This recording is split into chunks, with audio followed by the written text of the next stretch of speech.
Hello, welcome to the next session. In this session, you will be introduced to simulation regions. So here is a diagram showing Systemverilog simulation regions, a high-level classification. The space between these two dotted lines shows the current time slot, and note that it is coming from a previous time slot and it is going to the next time slot. And every time slot, these regions will be present in Systemverilog simulator, which are preponed region, active region, observed region, reactive region, and postponed region. Before going into details of this region, let's just understand what is really a time slot means. You can assume that this is a time unit. So if your simulation time unit is specified as 1 nanosecond, so in every 1 nanosecond, conceptually in every 1 nanoseconds, these set of regions will be present in the simulation, and simulator will be going through each of these regions for every time slot for every 1 nanosecond in the simulation for every set of events that is scheduled to execute in this region. So just to make that concept clear, I'm just taking a simple example here. So here I have specified the time unit as 1 nanosecond. So in the time scale macro, the first unit, the first specification is about time unit, and the second macro is the time. The second argument is the time precision. So time precision doesn't really matter in this case. So we are talking about time units, which is the first argument. And you can see that it's a very simple module. In an initial begin, I've written some small delays, and finally I'm calling $finish. And after, before going to the next delay, just to make show something in the waveforms, a variable is assigned with some values like 22, hexadecimal, 33, and so on. So if you look at these waveforms of this simulation, you can see that the simulation is happening from 0 nanosecond to 8 nanosecond, and this is what is called a time unit or time slot. In simulation, for the simulator need to execute a set of events, a set of events in every time region that you have previously seen for the 0th nanosecond, and again for the first time unit 1 nanosecond it need to execute, again for time unit 2 nanosecond it need to execute, and so on. But if you look at the waveform, you can see that after 0 nanosecond, a change in this variable A is happening only at the third nanosecond. So the code says after the first time unit, a change will be happening only after 2 time units. So in this case, the simulator will not execute anything for the second time unit, because there is nothing in the second unit, the time unit. So simulator will be scheduling an event to the third time unit, and after executing a statement in the third time unit, simulator will be scheduling an event to the 7th time unit, because the next delay is 5. 8th time unit, because next delay is 5. And again at that point, simulator will be scheduling an event to 8 plus 5 is equal to 15th time unit. So you can see that an update to something in this code is happening only at some certain set of time units. Even though the code is running for say 20 nanosecond, only at first time unit, third time unit, 7th unit, and 15th unit is happening some updation events, and that is how the simulator will execute. Or in other words, the simulator will be executing time units in which some updation is happening in the code.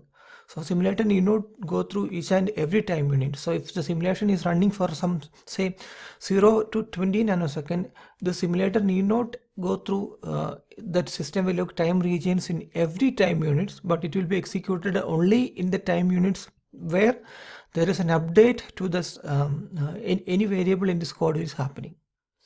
And the simulator will come to know by scheduling an event to the next update. So when it is executing an the first line of code, it will schedule an update event to the third time unit, and in the same way, after executing this, the simulator will execute an update event to the 7th time unit, and so on.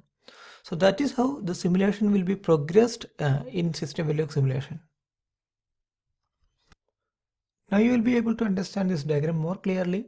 So this is any specific time unit that is in the simulation, and in every time unit there could be up to maximum of this many sub-regions in this time unit, and there is an order in which this execution of things happen in this in every time unit. So the first execution will be in preponed region, and the second execution will be in active region. Next it will go to observed, then reactive and postponed region, and finally it will go back to the next time slot. So in our previous example, initially there will be some updates even at 0th time unit. Then again, this set of events will happen at time unit 1. Then the next set of events will not will happen at time unit 3 because there is nothing at 2. And again, these set of events will happen at time unit 8, and again it will happen at time unit 15 and so on. Now this is a simplified diagram of Systemverilog simulation regions, and the actual region diagram will be looking like this. The main difference is in active region and reactive region there are 3 more sub-regions.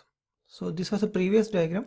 We can see that these big regions which are shown in blue and green, there are 3 more sub-regions in this. And these set of regions are called the active set region, and these are called the reactive set region.